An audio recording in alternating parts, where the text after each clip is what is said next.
Hey guys, and welcome back to the lab. Today we're gonna talk about mounting Samba shares using encrypted credentials via systemd-creds. So why do this at all? On Basite you'll see that you can navigate without an issue to your Samba shares, and this is very useful if you want to just copy a few files or move a few files around. But when you navigate through Dolphin, which is the default explorer for KDE, the files will usually live under /run/user your user UUID /doc and some random ID, okay, and this will be randomly assigned on each file access. So this means that if your applications depend on specific file paths, for instance for OBS I've got all my backgrounds and my webcam masks and all that set to a NAS share, okay, a Samba share on my NAS. Every time I would open OBS the path would change, and so I will have to set it up all over again. Another thing that happens is when you try to, let's say that you have an images folder and you want to go through those images with GwenView. If you do this on a regular Dolphin mount, you won't be able to navigate through your photos for some reason, and so the only solution is really to mount this under var mnt. Remember, this is Basite, so your /mnt really points to var mnt, and this will be important to know the full path when we are setting this up using mount units for systemd, and that's why I'm talking about it as var mnt. One classic solution for this would be to use etc fstab, okay, and we could auto mount it and this would take longer or not, but either way we would need to have plain text credentials in disk, which is something that I don't really like. And of course there is an argument that if only root can access that file, then your root user would need to be compromised for somebody to access that file. But as we know, most security issues usually come from human error. So let's say that as I was recording a video I would just cat that file as a mistake and I forget to blur it out during edit. So I really like my files with credentials to be encrypted in disk, regardless of whether or not root user being compromised would also compromise that file. And so I found out that we could do this using systemd-creds, and that's what I'm going to show you, how to do that and how to create your mount and auto mount units, so you don't have to type any commands when accessing those shares. You can just navigate there and systemd will take care of auto mounting it for you whenever you require the files. So first let's set up a test Samba server. Let's create a directory for this, and so we run it as root. We want to remove this container after we are done with it. Let's call it Samba. So port I believe is 139 and 445. Then we mount our data directory locally on the mount point for the container /mount, and then we use this dperson Samba image. Our user will be demo and password as well, and our share will be called share. It will be mounted under mount. There are a few options that I'm not sure what they do, and then we can assign permissions to the user demo, okay. So we are running our Samba server.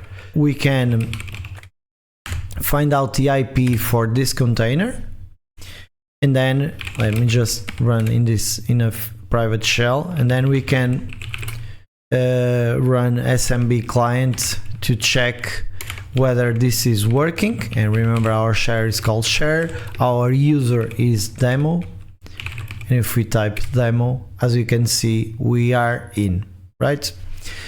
So now let's move into how to set up this with systemd. So let's keep going in here, and the way you encrypt this is using systemd-creds. You run encrypt, and then we can pass it with key equal tpm2, and this will use if you can opt not to pass it any key, and then systemd will generate its own key that is present in your disk.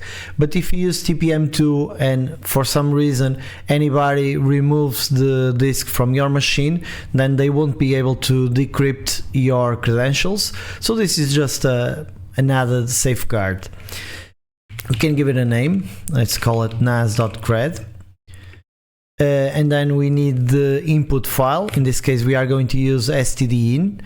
Why do we do this? We do it this way because usually if we are using ext4 for our file system, we can just shred the file afterward and it will not be recoverable. But because I'm using Btrfs on Bazzite and it's a bit more complex to do something equivalent, so shred won't work. Because you've got system snapshots and the file system works in a different way. And so I just read it from stdin, and then we need to drop it under the credential store. There is a credstore.encrypted here, and let's call it nas.cred. And now this will read from standard input, and you give it whatever credentials you need. For this case, we are going to need the format that is accepted by the Samba Mount. So this will be username. Our username is demo, and password, which is also demo. And then we can just Ctrl-D, and this will have created credentials under our cred store encrypted. There is no permissions, which is good, but if we ls, we'll see there is nas.cred over there.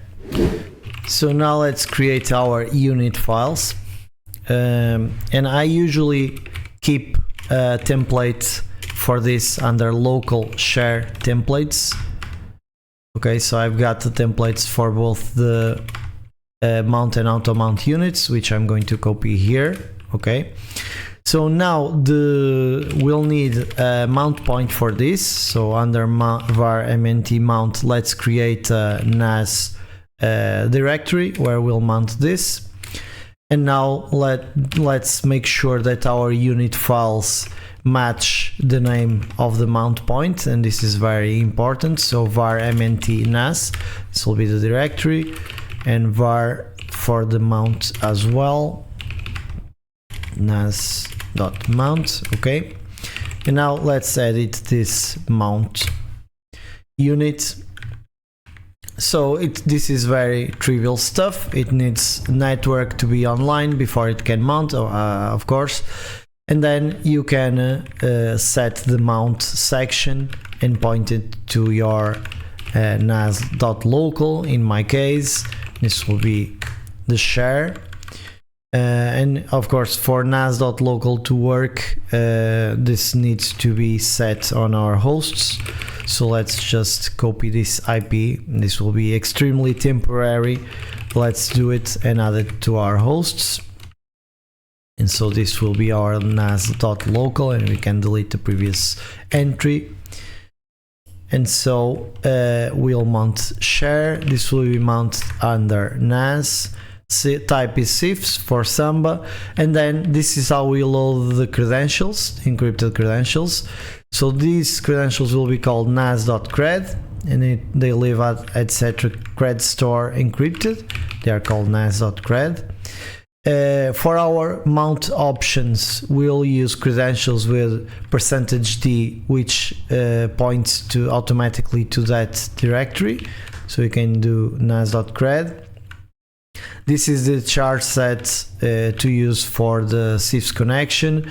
version 3.11, which is the latest, I believe, and this will be mounted with my user ID and group ID.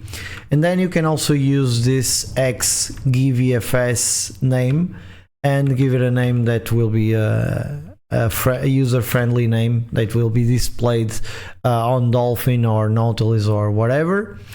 And then netdev means that we'll need network for this to be mounted. Okay, so once this is done, let's save it, and now let's edit our auto mount. Our auto mount simply tells us the place to monitor for when we access it, so that it gets mounted, and the unit that mounts that place, so var-mnt nas. Okay, once this is done, make sure that this is owned by root. Okay, you can see here, and then move your var-mnt units to etc systemd system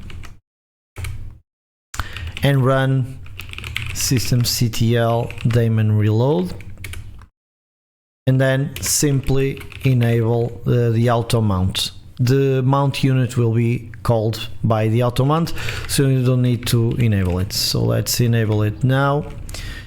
Var mnt nas.automount. Okay, and so now when we go into var mnt nas, this should auto mount our unit. Okay, we got an error. So there seems to be a permissions issue, so let's test it out. And I'm going to use localhost anyway because I was exposing the ports. And so as we can see, we got status access denied. And so this ended up being something that happened due to SE Linux. And so we needed to add this suffix capital Z. This means that the directory will be bound to this container specifically. For lowercase z, it could be shared across multiple containers. So let's run it this way.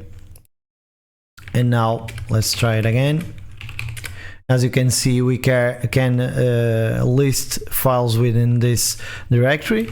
So now let's try to access var-mnt nas, and as you can see, it seems to have been mounted.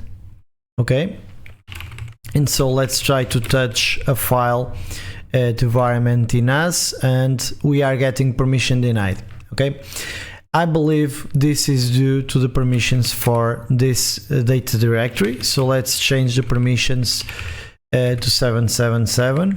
Okay, so that any user has permissions to write on it.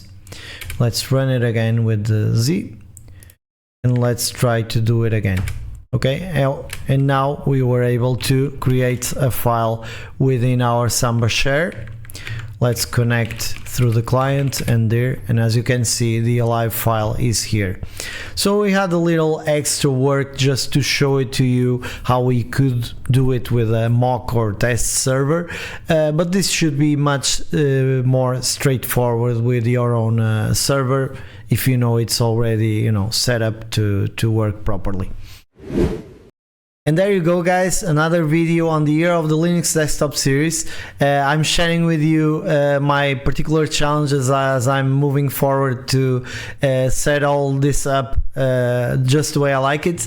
And so always keep security in mind. Never store plain text credentials now that you know that you have systemd-creds and it's so easy to use. So why use plain text credentials? If you need something that is not to be used within systemd, you can also take a look at age encryption, which is like the new kid on block to replace GPG. Age even supports post-quantum encryption, so take a look at that. And as usual, we've got our blog post on datalabtechtv.com. You can follow the channel on Blue Sky for updates, or try Discord, and for now we are on Discord. Let's see how this age verification bullshit develops, but and it's not only Discord's fault, of course, but anyway, we'll talk more about all these issues with privacy and freedom in our podcast that is upcoming within the next few weeks, so I'll see you then.